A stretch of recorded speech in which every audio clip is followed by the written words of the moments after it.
This is lecture 44 of Mathematics class 10 Science group. Today topic is sets and functions related to unit 5. Student, open page 99. Today we solve exercise 5.4. बिस्मिल्लाहिर्रहमानिर्रहीम अस्सलामु अलैकुम वरहमतुल्लाहि वबरकातुहू। Student, उम्मीद है आप सब लोग खैरियत से होंगे और मेरी अल्लाह से दुआ है कि वो हमें अपने ईमान में रखे, हमें अपने नेक इरादों को पूरा करने की तौफीक दे, मुझे इस लेक्चर को समझाने और आपको इस लेक्चर को अच्छी तरह समझने की तौफीक दे। बेटे, आज की एक अच्छी बात यह है कि मैं हर रोज़ एक जो है वो स्टेप लेना चाहिए। देखें, हमारी सबके टारगेट्स जो है, मंजिल जो है वो जन्नत में अल्लाह का दीदार करना है, अल्लाह का जन्नत में जाना है, अल्लाह को राज़ी करना है। तो उस सिलसिले में अगर उस टारगेट को सामने रखते हुए हर रोज़ हम एक कदम उसकी तरफ बढ़ें, और वो कदम ये हो सकता है कि आप एक नेकी करें और चलते जाएं। देखें, किसी भी मंजिल्स को हासिल करने के लिए ये ज़रूरी है कि हम उसके लिए माइलस्टोन क्रिएट कर लें।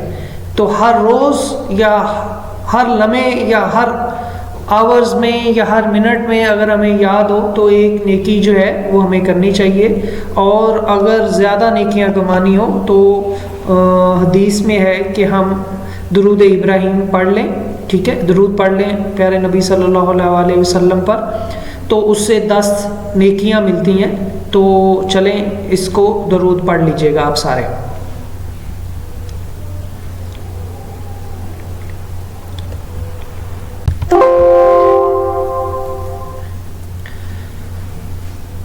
Before we start to go to exercise, we learn two definitions related to exercise 5.4. First definition is order pair. What is order pair? Any two number x and y written in the form of x, y is called an order pair.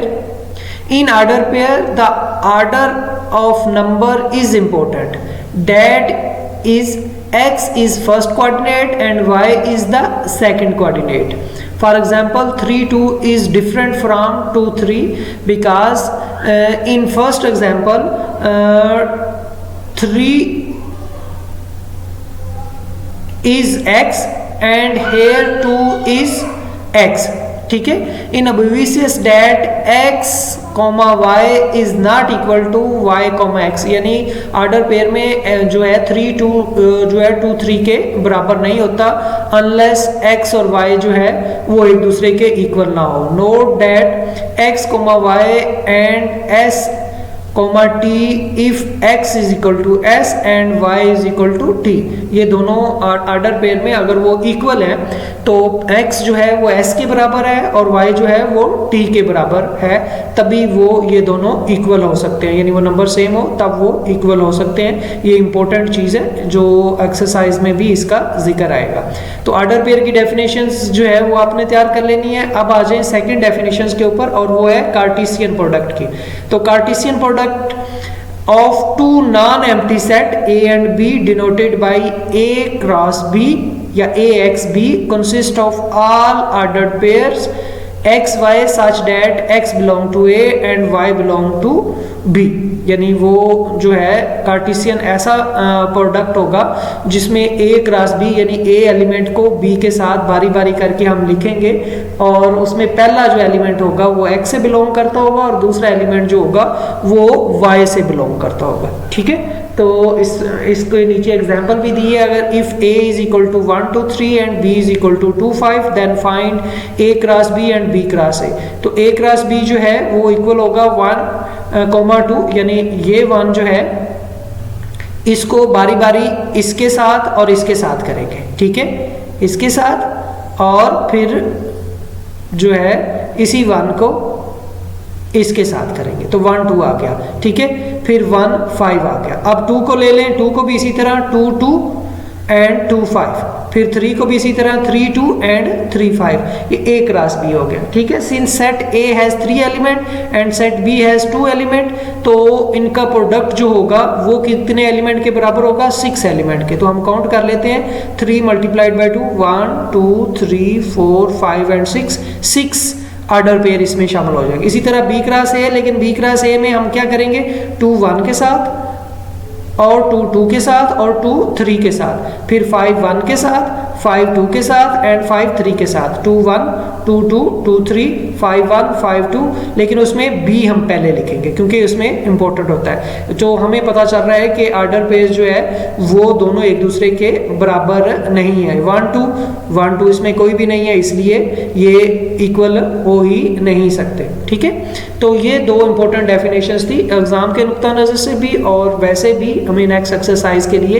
एक तो order pair होते क्या चीज़ है, second और इनकी cross product या Cartesian product जो है वो क्या है, ठीक है, वो हमने मालूम किया। चलें नेक्स्ट चलते हैं।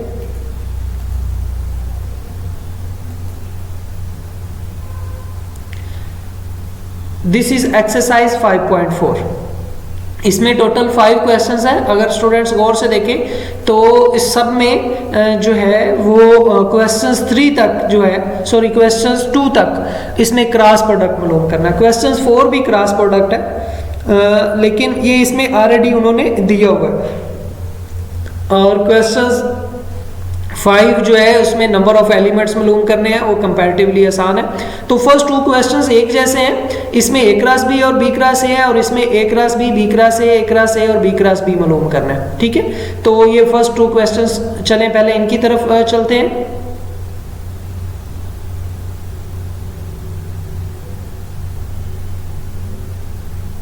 पहला क्वेश्चन है if A is equal to A comma B and B is equal to यहाँ पे टाइपिंग मिस्टेक है, उसको करेक्ट कर लेते हैं। B is equal to C comma D हमने मालूम क्या करना है? A क्रॉस B, ठीक है। तो अब A क्रॉस B है तो क्या करेंगे कि पहले A को दोनों के B के दोनों सेट के साथ बारी बारी करके लिखेंगे। AC एंड AD,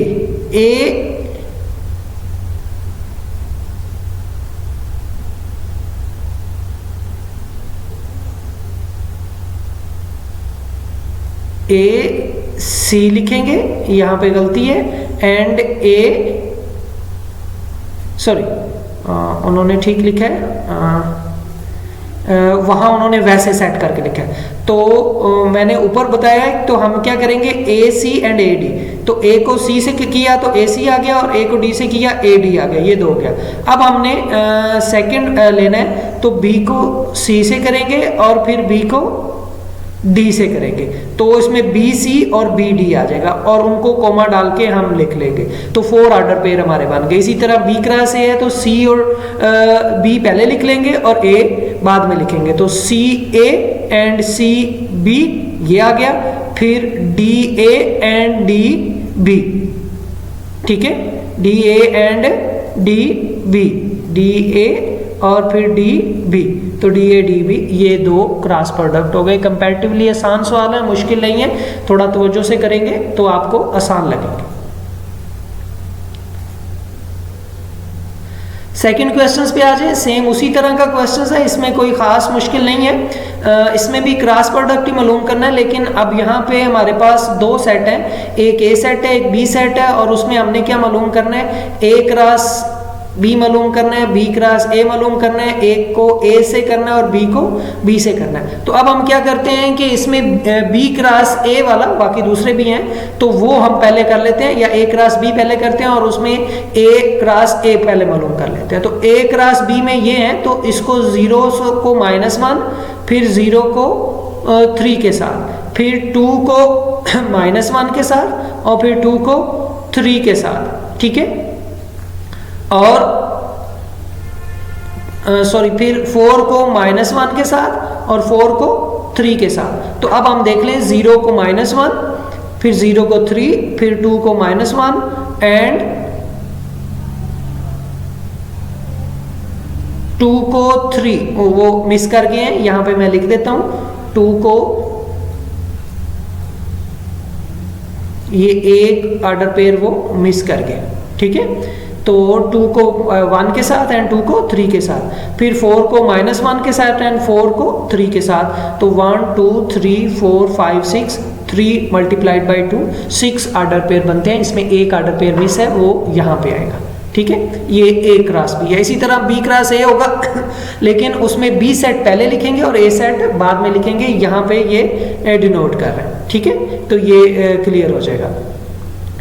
अब आ जाए ए क्रॉस ए, ये मालूम कर लेते हैं। तो ए क्रॉस ए और ए के साथ आएगा, इसमें 3 है और इसमें भी 3 है, तो 3 इसके और 3 इसके, टोटल 9 होना चाहिए। तो 0 0 के साथ, 0 2 के साथ एंड 0 4 के साथ। बिल्कुल सेम उसी तरह हम करेंगे जिस तरह पहले कर रहे थे, लेकिन इसमें 3 3 सेट आ जाएंगे। तो ये 3 जो है ये 0 के साथ है। अब 2 आ जाएगा, तो 2 को 0 के साथ, 2 को 2 के साथ एंड 2 को 4 के साथ। तो ये आ गया 2 के साथ। अब 4 को 4 0 के साथ, 4 2 के साथ एंड 4 4 के साथ। बिल्कुल सेम उसी तरह हमने लिखना है, लेकिन ऑर्डर पेयर की शक्ल में हमने इसको लिख देना है, ठीक है। तो ये मैंने इसको कर दिया, ठीक है। ये ऑलरेडी मैंने सॉल्व किया हुआ है ताकि थोड़ा टाइम सेव किया जा सके, तो वो मैंने यहाँ पे लिख दिया।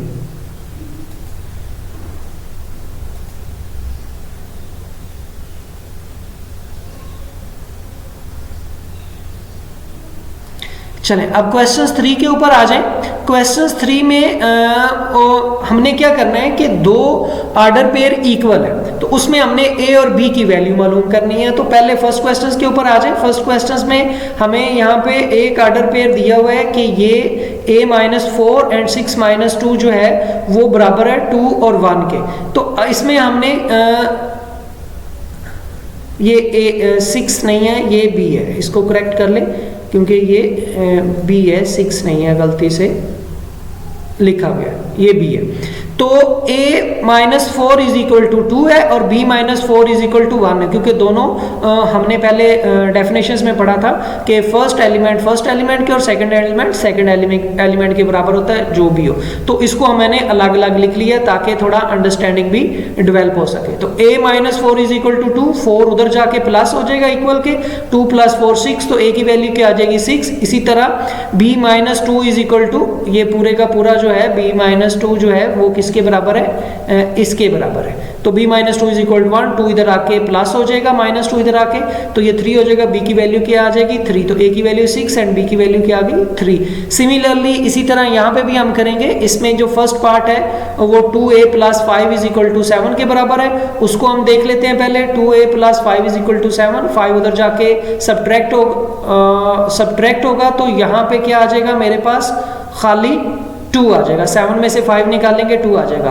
तो 2 को 2 से डिवाइड करेंगे तो आंसर्स मेरे पास क्या आएगा, 1 आएगा। इसकी करेक्शंस कर ले तो यहाँ पे आ जाएगा, ये 2 आ गया, ये 2 इधर मल्टीप्लाई हो रहा है, इधर आके डिवाइड होगा तो 2 से कट जाएगा, तो आंसर्स 1 आएगा। इसी तरह 3 is equal to b-4, 3 is equal to b-4।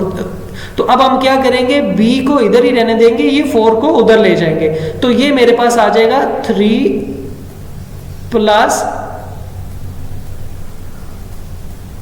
4 is equal to b। तो इसको b इज इक्वल टू 4 + 3 लिख लिया, तो b is equal to 7, a is equal to 1 आ गया। सिमिलरली थर्ड पार्ट्स की तरफ आ जाए। 3 - 2a is equal to a-7, ठीक है। तो इसको हम लिख लेते हैं 3 - 2a is equal to a-7।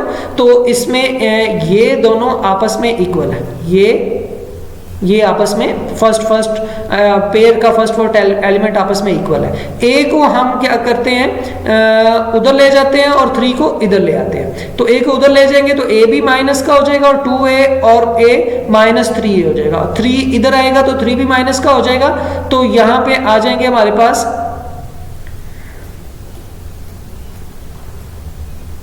तो यहाँ पे हमारे इक्वल का साइन है, यहाँ पे -7 और -3 -10 आ जाएगा। दोनों तरफ माइनस है तो माइनस माइनस आपस में कट जाएगा, 3a इज इक्वल टू 10 आ जाएगा। तो 3 इधर मल्टीप्लाई हो रहा है, दूसरी तरफ जाके डिवाइड हो जाएगा, तो a is equal to 10/3 a की वैल्यू आ जाएगी। इसी तरह b की वैल्यू पे आ जाए, b is equal to 2b+5, तो ये दोनों आपस में बराबर है, तो b-1 is equal to 2b+5, तो 2b को इधर ले आते हैं, ये -1 उधर चला जाएगा, -1 इधर आके प्लस और 2b इधर आके माइनस हो जाएगी। इन दोनों को सॉल्व करेंगे तो 2b से b निकालेंगे तो -b रह जाएगा, इधर 1 + 6 आ जाएगा।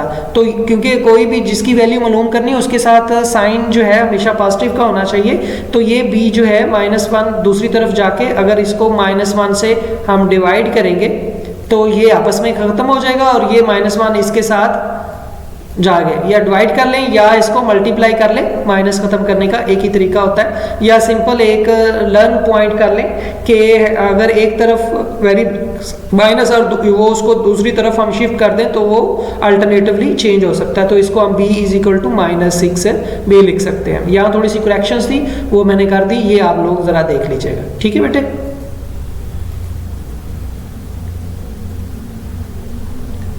क्वेश्चन 4 के तो ऊपर आ जाए। क्वेश्चन 4 कंपैरेटिवली इजी है, इसमें हमने क्या करना है, find the set x and y, हमने x और y सेट मालूम करना है और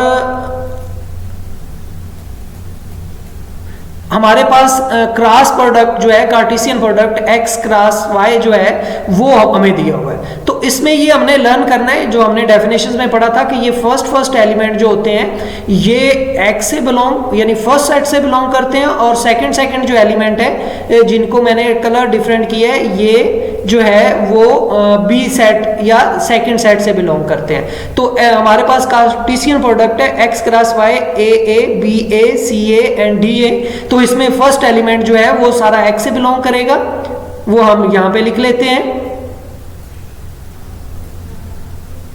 और जो सेकंड एलिमेंट है वो हम किस में लिख लेंगे, y में। अब अगर इसमें देखा जाए तो सब में जो है वो सेकंड एलिमेंट a ही है, तो क्या हो जाएगा, वो y के अंदर एक एलिमेंट आएगा और x के अंदर उनके फर्स्ट एलिमेंट जो है वो काउंट कर दिए जाएंगे। तो अगर कोई रिपीटेड हो तो उसको 2 दफा नहीं लिखा जाता बल्कि एक ही दफा लिखा जाता, तो इससे x और y सेट जो है मालूम हो गया। इसमें से फर्स्ट एलिमेंट जो है वो मैंने यहाँ पे लिख दिए हैं x सेट में, क्योंकि हमने x सेट ये हमें उसने बता दिया, ये पहला सेट x है और दूसरा y, तो जब इनको हम कार्टेशियन प्रोडक्ट मालूम करेंगे तो सेम इसका रिजल्ट जो है वो यही आ जाएगा।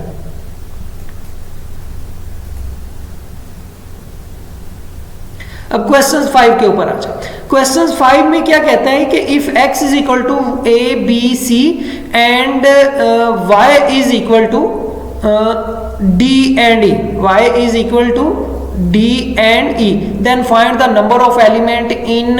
अब ये नीचे 3 क्वेश्चंस दिए हुए हैं, एक उसमें ये है x क्रॉस y के नंबर ऑफ एलिमेंट मालूम करने हैं, y क्रॉस x के नंबर ऑफ एलिमेंट मालूम करने हैं, और x क्रॉस x के नंबर ऑफ एलिमेंट मालूम करने हैं। कंपैरेटिवली आसान है, बस हमने कार्टेशियन प्रोडक्ट नहीं मालूम करना बल्कि कार्टेशियन प्रोडक्ट के अंदर जितने पेयर बनते हैं वो मालूम करने हैं। तो अगर आपको डेफिनेशंस याद हो जो स्टार्ट पे मैंने करवाई है तो उसके हिसाब से since set x has 3 element, x के कितने हैं 3 एलिमेंट हैं, and y set has 2 element, y के कितने हैं 2 एलिमेंट हैं, तो hence product of x cross y यानी पहले क्वेश्चंस का हैज 3 मल्टीप्लाइड बाय 2 6 एलिमेंट। इसी तरह y क्रॉस x एलिमेंट वही है, y के 2 मल्टीप्लाइड बाय 3, तो इसका जवाब भी 6 आएगा since let y has 2 element and x has 3 element. So हम ये इसका सेम वही जवाब है जो यहाँ पे,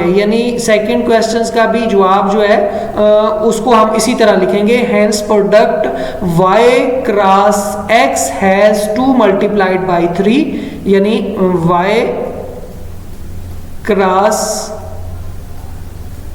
x has 2 multiplied by 3 is equal to 6 element.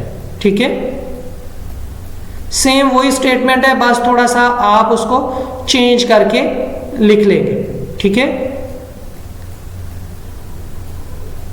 इसी तरह हम ये लिखेंगे क्योंकि इसमें में भी पेपर में ये सवाल आए या ये सवाल आए तो ये वाली लाइन जो है वो जिसको मैं अंडरलाइन किया है ये हर एक के साथ लिखनी है, लेकिन उसके सेट के हवाले से। Since set x has 3 element, hence product of x cross x has 3 multiplied by 3 is equal to 9 elements. तो ये हमने इसके अंदर लिख दिया, ठीक है। तो कंपैरेटिवली कहना जो है, ये इसमें एक लाइन मिस थी, वो मैंने कह दिया। ये बहुत आसान एक्सरसाइज है और ये एक्सरसाइज बेस करती है हमारी नेक्स्ट एक्सरसाइज के ऊपर। उसमें क्योंकि हमारे पास रिलेशंस आएगा और रिलेशंस भी आएगा कार्टेशियन प्रोडक्ट के सम ऑर्डर पेयर से, और उसमें कार्टेशियन प्रोडक्ट मालूम करना है, तो ये उसकी प्रिपरेशंस के लिए, ठीक है। इस एक्सरसाइज तक जितने भी क्वेश्चंस हैं वो सारे के सारे शॉर्ट क्वेश्चंस हैं, और नेक्स्ट एक्सरसाइज में हम देखते हैं कि अगर कुछ शॉर्ट क्वेश्चंस बनते हैं तो वो उसको भी आप ज़हन में रखिएगा। पहले भी मैंने आपको बताया था कि हम यूनिट 5 में से 4 शॉर्ट क्वेश्चंस अटेम्प्ट करना चाहते हैं। जो हमारे क्वेश्चंस जो सेकंड क्वेश्चंस है शॉर्ट क्वेश्चंस का, जिसके 9 क्वेश्चंस आएंगे, उसमें से जो है 2 आएंगे यूनिट 4 से, और 4 आएंगे यूनिट 6 से, और 3 आएंगे 4 आएंगे यूनिट 5 से, और 3 आएंगे यूनिट 6 से। तो टोटल 9 बनते हैं। तो अगर इसमें 4 और 5 कर लेंगे तो बड़ी आसानी से हम इसको अटेम्प्ट कर सकते हैं अपने शॉर्ट क्वेश्चंस 2 को। फर्स्ट शॉर्ट क्वेश्चंस जो है वो यूनिट 1, 2, 3 से आएगा। सेकंड शॉर्ट क्वेश्चंस जो है वो 4, 5 और 6 से आएगा।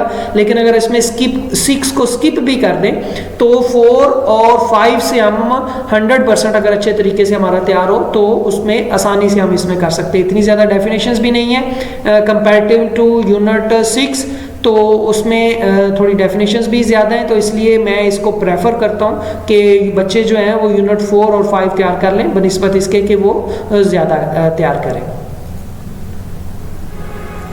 बेटे इसमें ऑलमोस्ट मैंने सारी एक्सरसाइज सॉल्व कर दी है, तो आपने इसको अपनी नोटबुक के ऊपर इसको करना है। और आपको लेक्चर सुनने के बाद समझ आ गई है, लेकिन आपने लेक्चर्स को देख के आपने नोटबुक को कंप्लीट नहीं करना, खुद से करने की कोशिश करनी है। अगर आप करेंगे तो आप आसानी से जो है वो ये एक्सरसाइज कर लेंगे और नेक्स्ट एक्सरसाइज भी आपको फिर समझ आएगी। अगर आपने इधर से ही सारा देख के ऊपर से देख के कर लिया तो फिर आपको समझ नहीं आनी।